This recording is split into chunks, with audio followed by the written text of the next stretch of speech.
प्रदेश संस्कृत संस्थान द्वारा संचालित ज्योतिष एवं वास्तु की कक्षा में आप सभी का स्वागत है। मैं सर्वप्रथम अपने गुरु रविंद्र कृष्ण रोड़ा जी के चरणों में नमन करते हुए भगवान का आशीर्वाद प्राप्त करके मैं सबसे पहले आप सभी को गोतित राजेशपाल की ओर से नमस्कार। आज हम ज्योतिष एवं वास्तु की कक्षा में नैसर्गिक ग्रह मैत्री,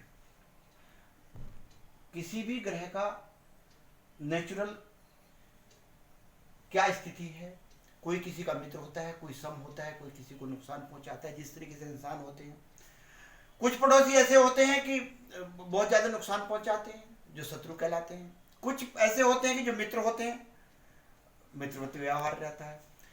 और कुछ ऐसे होते हैं जो सम, कोई मतलब ही नहीं है। तो इसी तरीके से ग्रहों में भी ये नेचुरल गुण है, और जैसे इंसानों में ये गुण होता है, ये मिटता नहीं है। किसी भी ग्रह में निकालने के लिए पंचता मैत्री हम कैलकुलेट करते हैं। सबसे पहले नैसर्गिक और उसके बाद तत्कालिक। तत्कालिक मैत्री बदल सकती है प्रत्येक की कुंडली में अलग अलग, वो आगे सिखाएंगे। आज हम नैसर्गिक, सिर्फ प्राकृतिक जो इनमें गुण है, ये हमेशा यही रहेगा। ये याद करने के लिए एक बहुत छोटी चीज आपको समझनी पड़ेगी। सबसे पहले ग्रहों का मंत्रिमंडल। ग्रहों का मंत्रिमंडल यदि आपने मन में बिठा लिया तो ये रटने की और रटाफिकेशन की आपको आवश्यकता ही नहीं पड़ेगी। किस तरीके से मैं समझा रहा हूं। सूर्य जो है राजा, सूर्य किसी मंत्री, ग्रहों के मंत्रिमंडल में राजा है। चंद्रमा मंत्री है, और मंगल सेनापति का रोल मिला हुआ है, और बुध को राजकुमार का, गुरु सलाहकार नंबर 1 और सलाहकार नंबर 2। सलाहकार नंबर 1 क्योंकि गुरु जो है देवता प्रवृत्ति के सलाह देते हैं, और शुक्र जो है राक्षस प्रवृत्ति का ग्रह है, राक्षस प्रवृत्ति के गुरु हैं दोनों गुरु। तो इनको सलाहकार की डिग्री मिली हुई है। आपने देख लिया कि गुरु देव प्रवृत्ति की सलाह देंगे और शुक्र जो है राक्षस प्रवृत्ति की सलाह देंगे। इसके बाद शनि को नौकर का, और राहु और केतु को चाकर का रूप मिला हुआ है। चाकर, नौकर के नीचे भी चाकर रखे जाते हैं। आपने ग्रामीण क्षेत्रों में देखा कि नौकर चाकर कह देते हैं। तो नौकरों से जो छोटे होते हैं उनको चाकर बोलते हैं। तो राहु और केतु को चाकरों का रोल मिला हुआ है, जो चाकर जो है नौकरों की सेवा करते हैं। नौकर जैसे काम बताया, जैसे आज की तारीख में प्राइवेट चाकर रख ले जाते हैं, किसी कोई बाबू रख लेते हैं तो उनको बोलते हैं चाकर, नौकर, और नौकर के नीचे चाकर। तो ये मंत्रिमंडल यदि आपको याद हो गया तो 1 मिनट से पहले ये मैं समझा रहा हूं कि किस तरीके से याद रखेंगे। सूर्य चूंकि राजा है तो क्या रोल मिला, किस किस की आवश्यकता पड़ेगी आप देख लेंगे कि एक राजा को अपना मंत्रिमंडल संभालने के लिए किन किन लोगों की आवश्यकता पड़ती है। एक तो उसको चाहिए मंत्री, निश्चित रूप से चाहिए। सेनापति, सेनापति नहीं होगा तो उसकी प्रजा डूब जाएगी, रक्षा कौन करेगा। और गुरु, अच्छी सलाहकार चाहिए। राक्षस प्रवृत्ति की शुक्र भी हो सकता था, लेकिन शुक्र नहीं है। शुक्र को वो राक्षस प्रवृत्ति की सलाह, कौन लेगा राक्षस प्रवृत्ति की सलाह, वो आगे जाकर के बताएंगे। तो ये चंद्रमा, मंगल और गुरु, इन और बुध जो है, बुध क्योंकि राजकुमार है तो राजा ज्यादा अहमियत बुध को नहीं देता है, इसलिए इसको सम्मानता है। ना इसको नुकसान पहुंचा सकता है, ना इसको मित्र मान सकता है।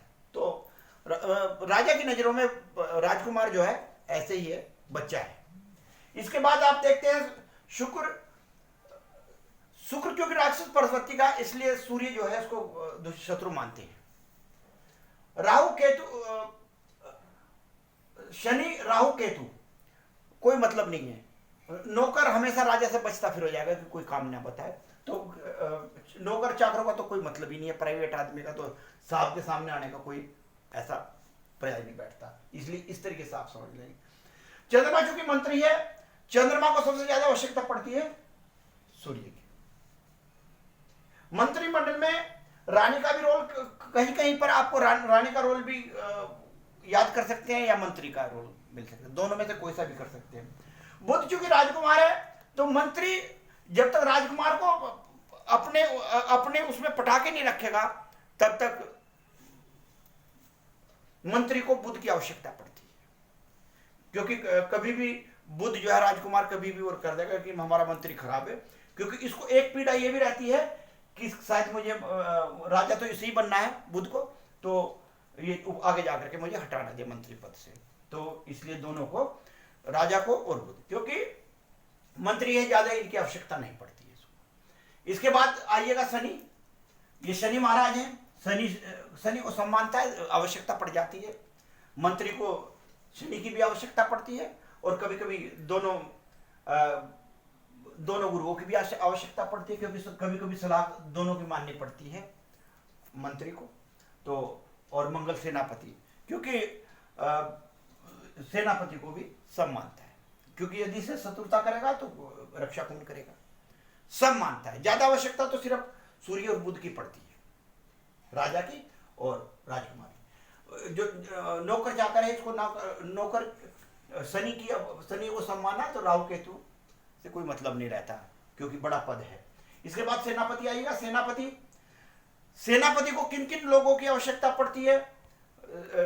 सेनापति पद पर जब तक बना रह सकता है जब राजा से भी को भी अपने उसमें रखे, मित्र मान करके चले, मंत्री को भी अपने उसमें चले, और एक सलाहकार, एक नौकर भी इसको चाहिए। नौकर कौन सा मिला है इसको? चाकर की इसको आवश्यकता पड़ी, क्योंकि हथियार साफ करने के लिए ये याद रखना है कि केतु को मित्र मानता है। शुक्र से कोई मतलब नहीं रहता है, इसे राक्षसी सलाह की आवश्यकता नहीं है। ऐसे ही राहु दूसरा चाकर है, एक चाकर का पर्याप्त है। और बुध और राहु, मंगल को सेनापति को ना तो राजकुमार से कोई लेना देना है और ना ही राहु से लेना देना है, ये शनि है। जब एक चाकर उसको पर्याप्त है, नौकर की आवश्यकता नहीं है। तो इसके बाद बुध आइएगा। बुध क्योंकि राजकुमार है, राजकुमार को एक तो राजा से मतलब है, खर्चे के पैसे देगा, और एक है शुक्र, क्योंकि शुक्र जो पूरी ऐस, क्योंकि बच्चा है, बच्चे को तो अधिकतर ये प्रवृत्ति होती है कि बुरी चीज पसंद है, सुख साधन, क्योंकि सुख साधन शुक्र को देने हैं, तो शुक्र साधन पूरे शुक्र देगा, तो शुक्र को मित्र मानता है। सेनापति से कोई लेना देना नहीं है, अच्छी सलाह से कोई लेना देना नहीं है, जो राक्षस हमारे देवगुरु हैं। शनि से कोई लेना देना नहीं है, केशव और राहु, इन्हें दुश्मन भी नहीं मान सकता, इनको सम्मान करके चलता है। इसके बाद सिर्फ बुध एक चीज को शत्रु मानता है, मंत्री को, जबकि चंद्रमा बुध को मित्र मानेगा और बुध जो है इसको शत्रु मानता है। कोई भी इंसान है, यदि एक इंसान दूसरे इंसान को मित्र मानता है, जिस तरीके से और दूसरा अपने मित्र मानता है और एक शत्रु मानता है, वही प्रवृत्ति इसके अंदर भी है। ऐसा नहीं है कि सूर्य किसी को मित्र मान रहा है तो दूसरा ग्रह भी उसको मित्र माने। ये अलग अलग नैसर्गिक जो मैत्री है। इसके बाद गुरु आइएगा। गुरु क्योंकि अच्छे लोगों को पसंद करेगा, गुरु सलाहकार है, तो सूर्य मंत्री बिना तो रह ही नहीं सकता, ना सेनापति को भी इसकी आवश्यकता पड़ती है, तो सलाह किसे देगा? सीमाओं की रक्षा सेनापति करता है।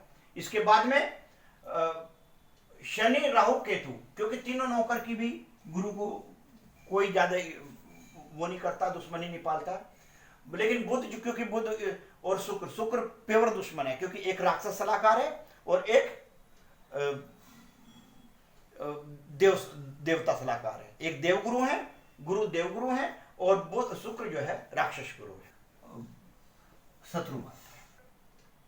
इसके बाद शुक्र आइएगा। शुक्र बुध, शनि, राहु, केतु को मित्र मानता है, क्योंकि शुक्र को जो है आवश्यकता पड़ती है राजकुमार की, क्योंकि सुनता है इसकी, एक नौकर की भी और दोनों चाकरों की, सबकी आवश्यकता पड़ती है, क्योंकि शुक्र महाराज को पूरे ऐस आराम से रहना है और ऐस आराम से सबको रखना है।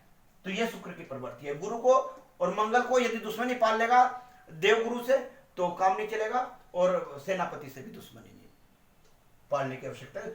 लेकिन शुक्र जो है पूरी दुश्मनी निभाते हैं सूर्य और मंत्री के साथ में, मतलब राजा और मंत्री के साथ में, क्योंकि इनकी बनती नहीं है, इनके सलाहकार लेते नहीं है, लेकिन सलाहकार रखना पड़ता है।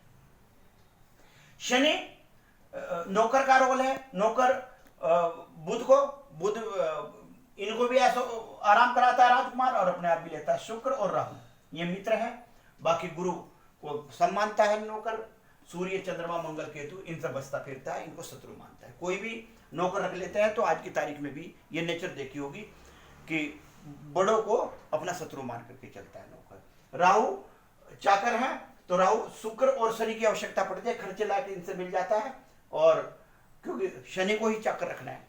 नौकर और बुध मंगल, बुध शुक्र मंगल गुरु, बुध और गुरु को सब मानता है, सूर्य मंगल चंद्रमा केतु को शत्रु मानता है। ऐसे ही केतु मंगल शुक्र बुध गुरु, शनि राहु सूर्य चंद्रमा इनको मित्र मानता है। आज के लिए इतना ही, वीडियो ज्यादा बड़ी हो जाएगी। इससे अधिक कोई पूछना चाहते हैं दूसरी वीडियो बनाएंगे, उसमें हम डिटेल में आपको समझाएंगे। इसी के साथ में जय तु संस्कृत, जय तु ज्योतिष।